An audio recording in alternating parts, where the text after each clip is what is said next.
Hey guys, hope everyone's going well. Today we're going to be talking a little bit about being successful and why being fast out on the track isn't successful.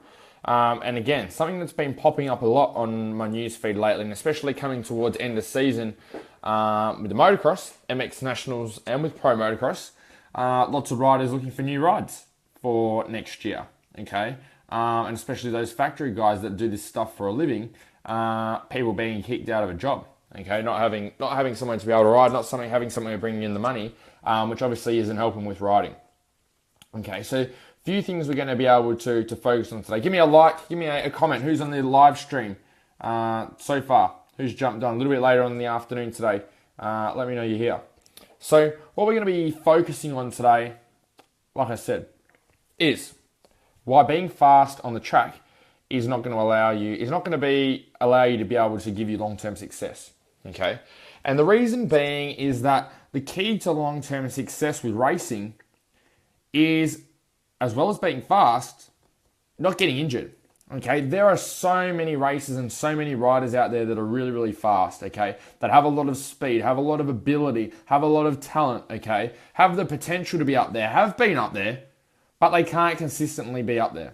Okay, and one of the things that just triggered this today was I saw an article on Dean Wilson. Dean Wilson, awesome racer, okay, really super fast, super talented, won AMA championships, now no longer has a ride for next year. Okay, so someone who's really, really fast, who's done really, really well, who's won championships previously, now no longer has a ride for next year. Okay, faces being a privateer or not even riding at all and going and doing something else. Okay, after being paid with obviously Red Bull KTM. Now, everything comes back to business. Everything comes back to making money. Okay, as much as everyone wants to go out there and ride and they want to go out there and they want teams to be able to support them no matter what, teams aren't going to support you if you keep getting hurt. Okay, and if you keep getting injured. Now, people treat injury as if it's something that just happens. Okay, that people are prone to injury, which is the biggest load of bullshit going around because not enough racers putting work into prehab. Okay, most racers probably don't even know what prehab is. And prehabilitation is preempting having injuries in the future, so taking actions now to prevent them from happening. Okay, and what that means is being solid with your strength, being solid with your conditioning, okay, putting the time in with your flexibility and mobility to be able to make sure that future injuries are going to be kept to a minimum, okay? There's a difference between being fast and being able to be successful over the long term.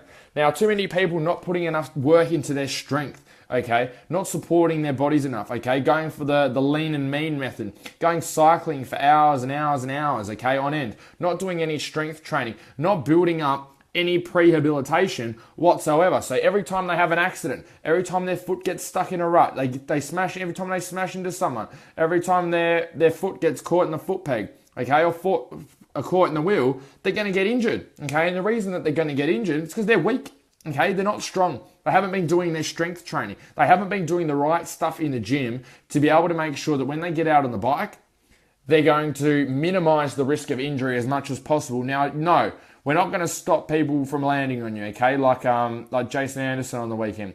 We can't stop people from landing on you. But what we can stop, or what we can do, is minimize the risk of you getting hurt every time something goes wrong, okay? When you fall off around a corner, minimize that chance. If someone lands on you, minimize that chance. If your foot gets caught behind the foot peg, minimize that chance. All being about being able to minimize the chance or risk of you getting hurt. And there's a heap of races. I could go on all day.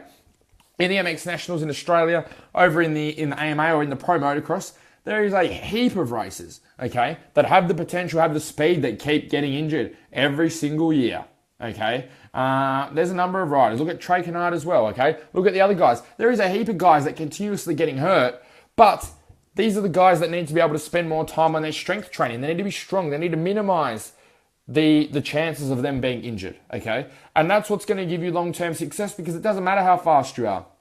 Speed is only part of it, okay? And like I said at the start, everything comes back down to money, okay?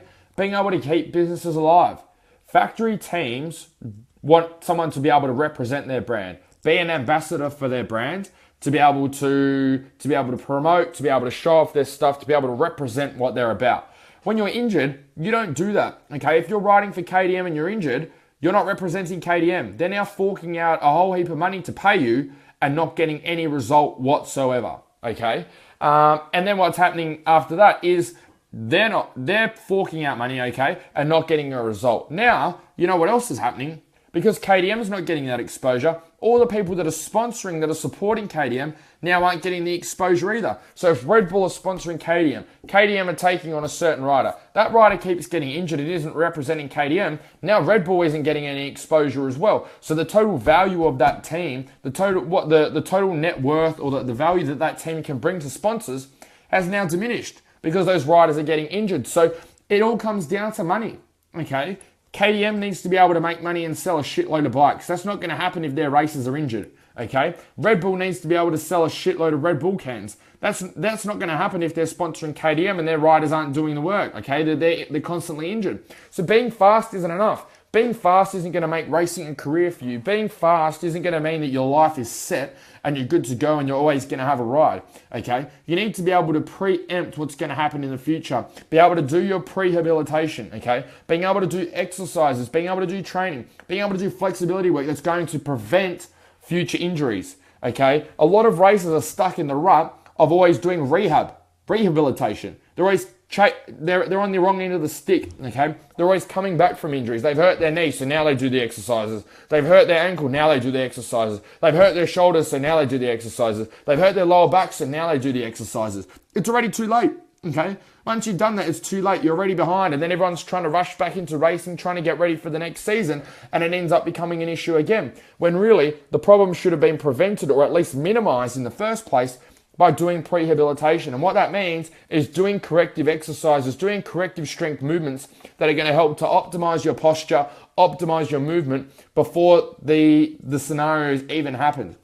No, this is not going to prevent you from crashing. No, it's not going to 100% bulletproof you, but what it is going to greatly reduce the chance of you getting injured. If you're continuously getting injured and you've got the speed, everyone's telling you you've got the speed, you know you've got the speed, but you keep getting injured, that's an issue that you don't need to be spending time on the bike. You need to be spending time in the gym, doing the correct exercises, doing the correct movements to make sure that these things aren't an issue again. Okay? If you keep getting injured, if you keep doing the same injury, if you keep getting multiple injuries, there's something you're missing in your training. Okay? There's something you're not doing, that you're not hitting, that's not making you a better racer. That's not giving you that long-term success. Okay? And that's part of what strength and conditioning is. That's part of what performance training is. Preempting what's going to come up in the future and trying to stop that from happening. All of you are going to get hurt at some stage. Every single person that rides a motorbike on here, at some stage over the next 5, 10, 15, 20, 30 years, you're going to get hurt riding a motorbike. Preempt that now. Know that that's going to happen. And what you can do is start to put corrective measures into your training, into your gym work during the week to be able to prevent this stuff, okay? If you're skinny, okay, if you're looking like this, okay, that's the size of your arms, then every time you crash, every time you have an accident, you're going to get hurt, okay? There's going to be broken bones. We need to be able to have that strength. You need to be able to have that supportive muscle mass. You need to be able to have stable joints, know how to be able to move your body, have that flexibility, because that's going to help to make you stronger and fitter, but also be able to allow you to prevent injury, okay? And that's the game, not getting injured, okay? It doesn't matter how fast you are. If you look back at some of the people that have won championships previously, whether that's in the Pro Motocross, the MX Nationals, whatever series you're looking at, MXGP, okay? Look at the ones that get hurt. There's a whole heap of people that you could name, okay, that anyone could name, that have done well at some stage, and then they've had injuries, they've fallen off the wagon, they get forced into retirement, they don't have a ride, okay, and they disappear and you never hear from them again. Those races that last the distance, that go a long time, the Ricky Carmichaels, okay, are the people that have put time into their prehab, that have had the correct training to be able to make sure that they can go the distance, because going the distance is where the results are, okay? If you want to do this stuff for a living, then you've got to be able to put the work in. And when you're injured, you can't put the work in, you can't get the results, you can't make money. It's about how much you can represent and how good of an ambassador you can be for the team that you're riding for. As soon as you can't be an ambassador for that brand, you're not an asset for them, you're now a liability. You're costing them money and no money is going in. Okay, you're not making them anything. Okay, apart from the couple of press releases that come about saying, oh, this person's injured, that's about it. That's all the team's getting. That means all the sponsors that now sponsor that team are getting less value for money as well. Okay, if Red Bull's putting in 100 grand to KTM and half the riders aren't racing, then they're not ready to get in their 100 grand's worth of advertising. They're not getting their 100 grand's worth of photo shoots, their 100 grand's worth of photos, their 100 grand's worth of promotion at the track with people wearing their helmets and drinking their drinks. They're now missing out. they're not making money. So Red Bull doesn't want to sponsor KTM. KTM doesn't want to look after riders that are injured. Okay, and that's how it works. It's not about being sorry, feeling sorry for people, or wanting to have a ride, or it's just going through a rough patch a couple of years. It's a business. Okay, you have to think about that. Don't just think about yourself as a rider. KTM's still a business. Doesn't matter how big it is, it's still a business. There's still people affected, okay? When that KTM doesn't make money, they got to sack people and take people off, okay? They got to have less employees. They make less bikes. They put less money into their, maybe into their innovation and other areas of their business. And when that happens, that means that they're not as valuable to Red Bull, okay? Red Bull now don't put as much money in, okay? Red Bull don't get as much exposure, okay? Otherwise, all these things are affected. If someone continued to employ you, okay, and you were injured and weren't doing the work, and the KTM team didn't even show up, okay? Well, let's talk about another team. Let's talk about Kawasaki. Let's say the Kawasaki team didn't show up, okay? They were all injured. They were all out. Kawasaki wasn't represented at the track. Okay, Kawasaki then loses sales. They don't make enough money to be able to support what they're doing. Okay, and then what happens is then all the sponsors, no one wants to support a team that can't even support itself. Okay, if they're not going to get any exposure from it, so they lose sponsors. Okay, and the whole thing goes down the drain. It's all about being able to think long term. Okay, if you're not doing strength training now, you are not doing a strength training program, you are holding yourself back and you are opening yourself up to long-term injury. Okay, if you want long-term success, you need to be able to do the prehab work, you need to be able to do the exercises, you need to be able to get on top of it so that you can be at the top of your game for as long as you possibly can. Not be the person that's in and out of championships, that's in and out of racing, the person that had potential, that could have made it, that might have made it. Be the person that did make it, okay, and put in the work now before stuff's even happening.